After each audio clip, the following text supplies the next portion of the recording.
ಈಗ ಹೈಕಮಾಂಡ್ ಏನು ಹೇಳುತ್ತೋ ಅದಕ್ಕೆ ನಾನು ಬದ್ಧ ಅಂತ ಹೇಳ್ತಿದ್ದಾರೆ. ಹಂಗಾದ್ರೆ ಏನಾದರೂ ಕೇಳ್ತೀರಾ? ನಾನು ಯಾವುದಕ್ಕೆ ಉತ್ತರ ಯಾರಿಗೆ? ಯಾಕಂದ್ರೆ ಅವರು ವಿಚಾರ ಬಂದಾಗ ಯಾರು ಮಾತಾಡಕ್ಕೆ ಮುಂದೆ ಸಿದ್ದರಾಮಯ್ಯನವರು ಒಬ್ಬರಿಂದ ಸರ್ಕಾರ ಏನಾದರೂ ಅಧಿಕಾರಕ್ಕೆ ಬಂತ? 136 ಜನ ಅಲ್ಲ, ಡಿ ಕೆ ಶಿವಕುಮಾರ್ ಅವರು ಅಲ್ಲ 136 ಜನ ಗೆಲ್ಲಬೇಕಾದ್ರೆ ಅವ್ರದ್ದು ನಾಯಕತ್ವ ಇದೆ, ಅಧ್ಯಕ್ಷ ಸ್ಥಾನದಲ್ಲಿದ್ದಾರೆ. ಕಡೆ ಓಟನ್ನು ಕೂಡ ಮುಖ್ಯ. ಒಂದು ಬೂತ್ ಲೆವೆಲಲ್ಲಿ ಕೆಲಸ ಮಾಡಿ ಓಟ್ ಹಾಕ್ಸೋನು ಓಟ್ ಹಾಕಿರೋನು ಕೂಡ ಮುಖ್ಯ. ಕಾಂಗ್ರೆಸ್ ಪಾರ್ಟಿಯಲ್ಲಿ ಯಾರನ್ನು ತೆಗೆದುಹಾಕುವಂಥದ್ದಿಲ್ಲ. ಎಲ್ರಿಗೂ ಅವ್ರದ್ದೇ ಆದ ಸ್ಥಾನಮಾನ ಮತ್ತು ಜವಾಬ್ದಾರಿ ಇದ್ದು ಅವ್ರು ಕೆಲಸ ಮಾಡಿದ್ದಕ್ಕೆ ಗೆದ್ದಿದ್ದು.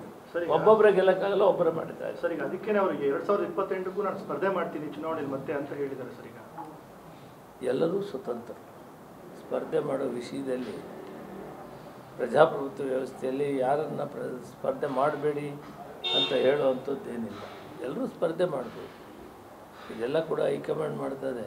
ಬೆಳಗಾದರೆ ನೀವು ನಮ್ಮನ್ನು ಕೇಳಿ ಇದನ್ನು ನ್ಯೂಸ್ ಮಾಡ್ತಾ ಇದ್ದೀವಿ.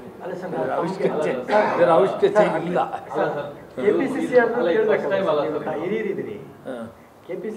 ಅವ್ರು ಏನು ಜವಾಬ್ದಾರಿ? ನಾನು ನೋಡಪ್ಪ 30 ವರ್ಷ ಅಲ್ಲಿದ್ದೆ. ವರ್ಕಿಂಗ್ ಕಮಿಟಿಯಲ್ಲಿ ಕೆಲಸ ಕೊಟ್ಟು ಅಲ್ಲಿ ಮಾಡಿದ್ದೀನಿ.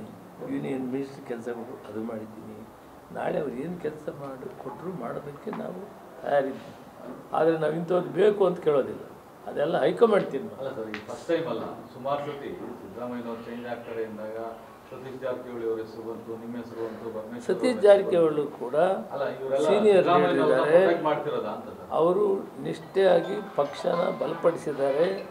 ಆ ಭಾಗದಲ್ಲಿ ಪಕ್ಷವನ್ನು ಬಲಪಡಿಸಿ ಹೆಚ್ಚಿನ ಅಸೆಂಬ್ಲಿ ಸೀಟ್ ಗೆದ್ದಿದ್ದಾರೆ, ಪಾರ್ಲಿಮೆಂಟ್ ಗೆದ್ದಿದ್ದಾರೆ. ಅವರು ಅರ್ಹರಿದ್ದಾರೆ. ಅವ್ರ ಬಗ್ಗೆ ಏನು ಡಿಸ್ಪ್ಯೂಟ್ ಇಲ್ಲ. ಇದರಲ್ಲಿ ನೀವು ಇನ್ನೊಂದು ಗುರುತು ಮಾಡಿಕೊಂಡು ಐಕ್ಯತಾ ಸಮಾವೇಶ ಚಿತ್ರದುರ್ಗದಲ್ಲಿ ಮಾಡಿ SC left right Bhovi Lambani ಎಲ್ಲ ನಾಯಕರು, ಪರಮೇಶ್ವರ್ ನಾಯಕರು, ಭೀಮಾ ನಾಯಕರು, ಶಿವರಾಜ್ ತಂಗಡಿಗೆ, ನಾವೆಲ್ಲ ಪರಮೇಶ್ವರ್ ಅವರು, ನಾನು, ಪ್ರಿಯಾಂಕಾ ಖರ್ಗೆ, ಮಹದೇವಪ್ಪನವರು ಮತ್ತು ಎಲ್ಲ ನಾವು ಮುಖಂಡರು ಕೂಡ ಸೇರಿ ಈ ಒಂದು ಒಗ್ಗಟ್ಟನ್ನು ಪರಿಗಣಿಸಿ ಚಿತ್ರದುರ್ಗ ಐಕ್ಯತಾ ಸಮಾವೇಶ ಇಷ್ಟೊಂದು ಬಲವಾಗಿ ಈ ರಿಸಲ್ಟ್ ಬರೋದಕ್ಕೆ ಕಾರಣ ಆಗಿದೆ. ಇದು ಹೈಕಮಾಂಡ್ ಗಮನದಲ್ಲಿದೆ. ಸರ್, ಯತೀಂದ್ರ ಅವರು ಸರ್ 2000